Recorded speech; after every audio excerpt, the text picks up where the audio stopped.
Hi,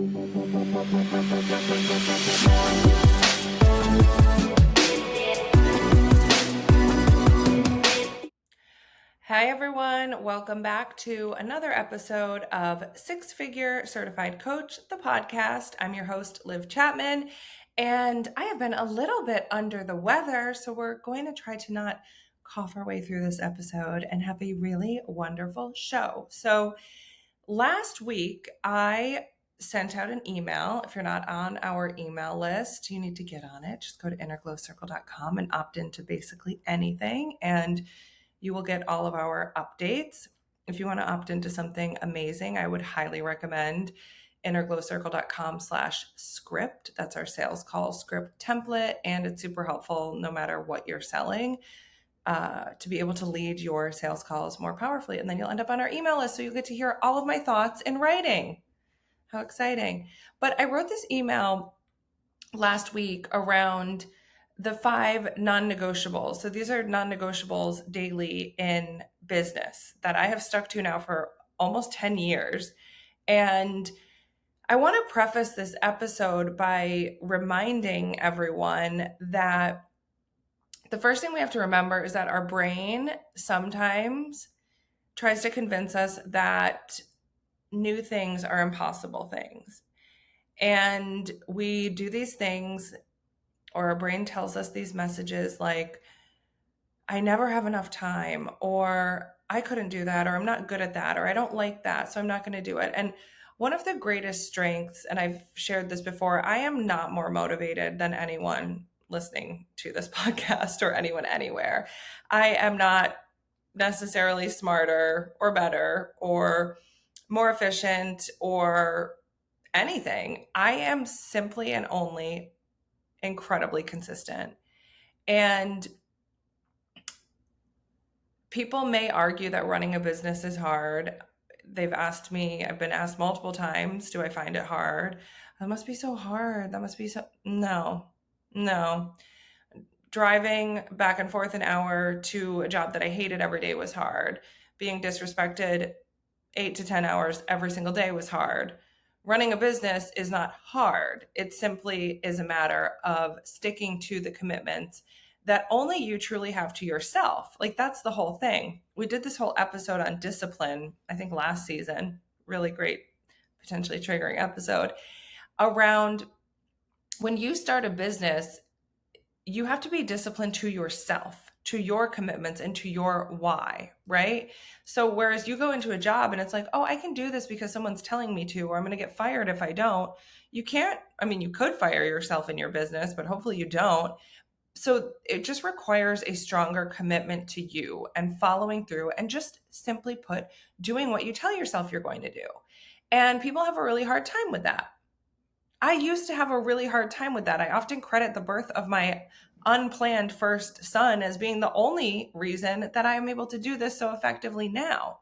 When I first started my business, before I got knocked up, every day was like, what do I feel like doing? My business was so run on emotions. Like, oh, I don't feel like creating content today. I guess I won't.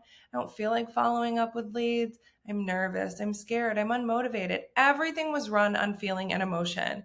And while that got me a couple clients here and there, it didn't get me a 6-figure, now 7-figure business.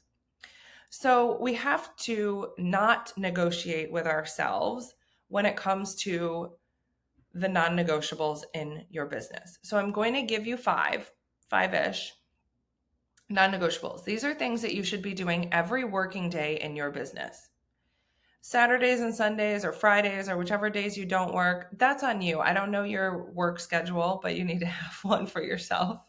And I know when I was balancing business and a job, this looked a little bit different, but the days of the week in which you do them, that's not the point here. It's making these like bare minimum, I would call them, commitments to yourself that keep your business running, even and especially when you quote unquote don't feel like it. Okay. So number 1, client outreach and follow-up. This is a daily action. I remember when I was first starting and had this in my calendar, I would do it for 30 minutes in the morning and 30 minutes in the afternoon. Client outreach and follow up. This can look like reaching out to potential clients online, on social media, via email, in real life, but actually sending invitations, meaning, hey, I noticed that you follow me on Instagram and you talk a lot about XYZ. I'd love to connect with you. Like actual outreach, actual step one in relationship building. Okay. You want to be doing that every single working day. And then also, once you start reaching out to people, there's a follow up that ensues, right? If you do not know how to invite prospects to work with you, if you do not know how to reach out to potential clients, if you do not know how to follow up with them when they ghost you or ignore you or don't give you the answer that you were hoping for, I mean, the answer would probably be to get sales training and go through six-figure sales, which is probably closed by the time you listen to this episode, but we will have a wait list up. So go to innerglowcircle.com/closer. But in the meantime, you want to just be implementing that practice. Get an outreach script. If you have our script that I mentioned earlier on this, there's a lot of great language around there. We also have the Get Hired Now guide, which is innerglowcircle.com/hired. That has so many scripts in it that you don't really even need anything else to at least get started. But this has to be a non-negotiable for you. Client outreach and follow up. Okay. Number 2, content creation and sharing. You need to be sharing valuable content every single day that showcases your expertise, that resonates with your audience. You can be doing that, posting on social media, of course, email newsletter. If you are into speaking, maybe you have, a place that you go or a co-working space that share valuable things with. I don't know. That doesn't seem like enough to be a daily thing. So you have to figure out a way to share valuable content daily. Obviously, social media is probably the best and easiest way to do that. Instagram, Facebook group, TikTok, anything like that. It's got to be a daily practice. I do not work content from my schedule. I create content from inspiration. I post from strategy. So you may have, one set day a week where you're creating a ton of content. Some days I'm highly organized in my different content folders on Google Drive. Other days I am recording myself talking on the voice recorder. Other days I am writing in my notes section of my phone. Other days I am repurposing old content. I really do, when it comes to new content, I create from inspiration. So sometimes this happens on a drive, it happens in the shower, it happens when I'm about to go to bed at night and I just can't sleep until I get this thought or this content, if you will, off my chest. But you want to be creating and sharing content on a daily basis. Some days I am completely uninspired. I'm human. So are you, probably, or we're all aliens and we're just confused. But some days I'm not feeling inspired to create new content. That is where having, a content bank, or say you were super inspired on Monday and by Wednesday, shit just wasn't the same. But now you have a ton of stuff already ready to share, but it's got to go out on a daily basis. Okay, don't let a day go by. And I'm not talking about weekends necessarily, but it's also not that hard to post on the weekends. Like if you have your content created, get it out there. There's no amount of marketing that's too much. And I think we always have to remember that it's just no amount, especially nowadays on social media. The more you do, as long as it's valuable, of course, and meaningful, the better. Number 3, networking and relationship building. This is something that is also in my daily, I do this daily. Connect with someone else in the industry, meaning set up a meeting with someone who could potentially be a great collaborator for you. Do a collaboration live on social media. Dedicate time to actually connect with colleagues and peers. If you're in IGC, this happens often in the circle, which is our community of our coaches and female entrepreneurs. That's a great place to network and build relationships. Even just committing to connecting over coffee or virtual coffee once or twice a week with someone new, that's a great way to continue to build those relationships, potentially get referrals. and ultimately just to keep you connected. There's nothing worse than feeling alone in your business and deprived of connection. You have to go out there and create it. I'll also tell you that I I join a lot of other people's online events or masterminds or groups. Like I'm in Elena Cardone's 10X Women's group. I attend a local every other week mastermind with other female entrepreneurs. If someone I know is hosting a free class or masterclass or live event around anything that I'm interested in, I make sure I go. And I don't just go for the information, but I go to connect and meet other people in those spaces. We want people to come to our stuff. We want people to connect with us. But are we putting out that same vibe? Are we creating as many connections as we want to be created with us? That's what you need to think about when it comes to networking and relationship building. And I also promise it's going to bring back that like joie de vivre. Is that how you say it? It's going to bring back the spark, and it's going to make your life a little bit more fun. And that's just a rule of business. Like we didn't quit our jobs to be bored or unhappy in our business. All right. Number 4, self-improvement and any type of professional development or learning. There is not a day that goes by that I don't at least read a little bit from a book. Professional development and learning is not only going to like make you better at what you do, but it's also going to inspire you. You can get so many ideas for content or for business growth or even just for personal growth from engaging in these types of things. I love the masterclass website. I've taken a bunch of those. I am in a training now. I read every day. These are just, again, things that up level you to in your professionalism and in your overall expertise. Another way to do this, especially as a service provider or a coach, is to actually be practicing those skills. So obviously, if you're working with clients, that's great.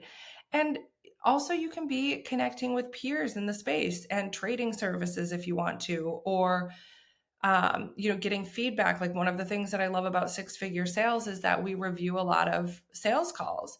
So we're actually able to learn and grow from actual experience. So sometimes it's really just getting yourself in some type of practice to enhance your skills.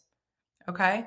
So don't be afraid to sign up for that next course. It's going to fuel you and move you forward and keep you in that professional level. Like one of the things that I've noticed a lot is people get really excited to start a business and to make 6 or 7 figures or 10K a month or whatever those goals are that you have, but they don't show up to their business like the woman who makes that kind of money. And that's often the disconnect. That's like why things aren't happening. I am not saying that you can't get paid and paid well by having a really soft and simple and easy life, but you still have to work. You still have to show up for the company, your company, that you want to pay you. Okay? There's no secret hack here. Yes, passive income is possible, but people are lying if they say that they just like make money in a service-based business or a coaching business, especially without doing anything. Like who wrote those opt-in emails? Who's managing the ads campaign? Who's posting on the social media? Maybe they're not doing every single thing, but they're managing the people that are. While passive income streams are absolutely possible, and of course I have utilized them now for, I don't know, the beginning of my coaching business or by at least year 2, they still require these other non-negotiables. They still require these other commitments to your craft and to your company. And number 5, the one that keeps coming up. I mean, I don't know. I run these meetings in IGC with all of our team members, and it's where I meet with them and gather their goals for the next 6 months. And I think the majority, if not close to all, of the women that I've talked to have had some type of goal around time management. So do I. Okay. I couldn't record this podcast yesterday because I was in complete time management breakdown. This is you if you have this perfect day planned out and a complete wrench gets thrown in. Yesterday, the wrench was my kid hit his head at school. I know I should have been nervous, but as a well-seasoned boy mom and having only boys in the family, I have my 2 boys, 7 nephews, it's like, okay. But I drop what I'm doing, go pick them up from school. Complete meltdown over time management. It's always something for me that seems like a work in progress. Like I might be killing it at sales, client connection, follow up, networking, content creation. That's cool. Learning and self improvement. That's like my hobby at this point. But time management, we are working on our relationship. We're practically in therapy for that relationship. And maybe that's true to in some capacity, but really, really prioritizing your weekly tasks. Now, depending on your life, your lifestyle, your family, all of that, you may get away with doing a monthly plan. Now, in the better part of IGC, we plan annually and quarterly and monthly and then weekly. Like it's very much broken down. But when I'm personally managing myself and my role in the company, it really works best for me to look at the month week by week. Okay, so every Monday, I look at our bigger calendar and I prioritize what needs to get done that week. So I have daily, weekly, and monthly goals that need to be met. And quite honestly, I usually spend all of Monday morning making sure that every single day of this week coming up has a clear set goal and outcome. And my time is managed well, and I just know what I'm doing each day. You can also do things like we do KPIs, which are key performance indicators, and that can help you track, the goals or the results that you're getting from the work that you're doing. Google that for now, but it's a great way for you to ultimately see if the work that you're putting into your business is paying off. Another trick that I've always used when it comes to time management and prioritizing, and this started back when I was running my coaching business just by myself. I had kind of a theme for each day of the week. So Mondays was always like CEO setup day. So I worked on a lot of the planning for the week, any administrative tasks that I needed to do, anything like that. Tuesdays, I believe, were client days. So Tuesdays and Thursdays were full client days in my coaching practice. If I didn't have a client in a spot that I wanted to have a client, I would be doing client generating activities in those time blocks. But Tuesday, Thursdays were pretty client packed. Wednesdays was all about marketing and content creation. So I did a lot of that, setting it up in my content calendar, getting it ready to post, or I think I was using an automated posting system at that time, email marketing, all of that would be on Wednesdays. Like I said, Thursdays was about clients, and Fridays were I still call them kind of like catch up or relax days. So Fridays would kind of be an overflow day. If I was inspired, I would keep going. If not, I would make sure I had the, anything that needed to be finished up for the week done.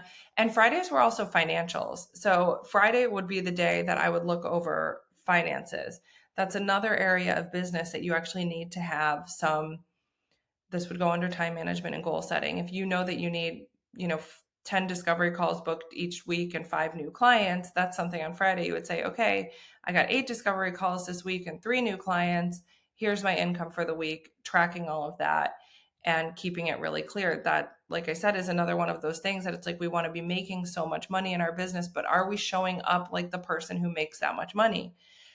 People who make a lot of money know where it's coming from and know where it's going, right? They have a clear understanding of the financial picture of their company, and that is obtained by actually paying attention to it, right? So I hope this helps. So the main 5 areas that need to be non-negotiable daily practices in your business are: number 1, client outreach and follow-up. This could take an hour a day, okay? Content creation and sharing could also take an hour a day. Again, you might batch create your content. That's up to you, but I would allot an hour a day for it. And mainly because it needs to go out every day, right? But you can automate pretty much anything at this point. So that's up to you. Number 3, networking and relationship building, putting an hour into that each day. And sometimes you might be like, well, I don't have an event to go to, or there's no circle open coaching call going on today, or there's no masterclass or something. Cool. But that's when you can be connecting with people and finding that, filling your calendar for the following week, right? But it's that commitment to creating relationships and colleagues and community and referrals. That's the point here, right? Like, don't work in a vacuum. Stay committed, because you also know that you want people sending, potential clients your way. You want people engaging with your stuff, right? So also go out and engage with other people's things that are valuable to you and what you're creating. 1 hour a day. Self-improvement and learning, minimum 1 hour a day. I mean, it depends what you're into, but I could do that. Oh, God, I don't know, 3-4 hours a day, up to you. But even just a quick, chapter in a book, or I would even put, meditation or breath work in that type of self-improvement category, or even a workout. I mean, I did not put in this, but that's also a non-negotiable for me. It's either a workout or a walk, body movement. And then number 5 was time management and goal setting. That's really where you're working less in your business and on your business, right? So you're not being coach in that, or whatever the service you provide is. That's where you're being CEO. You're looking at how the time is managed. You're looking at your company's goals. You're tracking income. You're tracking expenses, anything like that. I would say, again, some days may be heavier on this than others, but 30 minutes to an hour a day of actually looking in on how the business is doing overall is going to help you tremendously to just also stay in that energy of CEO and stay in that energy of the person who's running a, full-time, high functioning, high income generating business. Okay.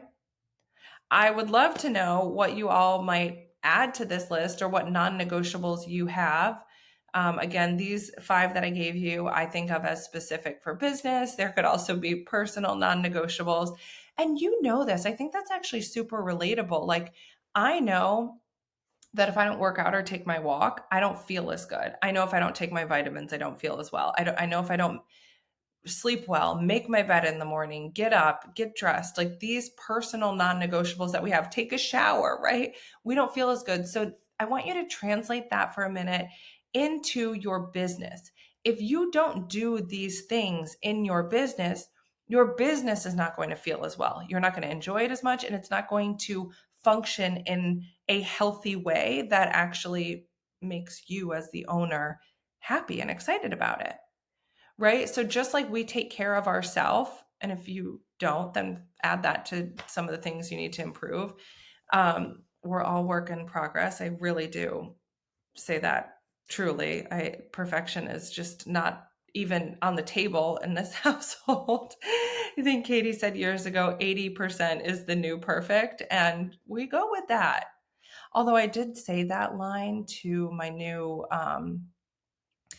health coach, health practitioner that I'm seeing, and she disagreed when it came to a few things. So anyway, we're not aiming for perfection. We're aiming for, as I tell my kids, getting better every day. Better every day. So if you want to implement a couple of these non-negotiables next week and then add in some more, I can just promise you, you're going to avoid feast and famine. You're going to be able to create a predictable, projectionable business that allows you to sleep well at night. But you have to stay committed to the things that keep a business running, just like you have to stay committed to the things that keep you running or keep you moving forward. All right. So like I said, we're going to share this episode. If you would like to add anything to this list, disagree with me, argue with me, or agree with me, which would be great, feel free to DM us on Instagram at Inner Glow Circle. And if there's someone who's like, I have this business, but I don't know what to do every day, please share this episode with them. And be sure to go to innerglowcircle.com/script if you want the call script, or /hired if you need some language around client outreach and follow-up, because I know that's what you all are often coming to us with questions about. So enjoy the rest of your week, and I'll see you next time.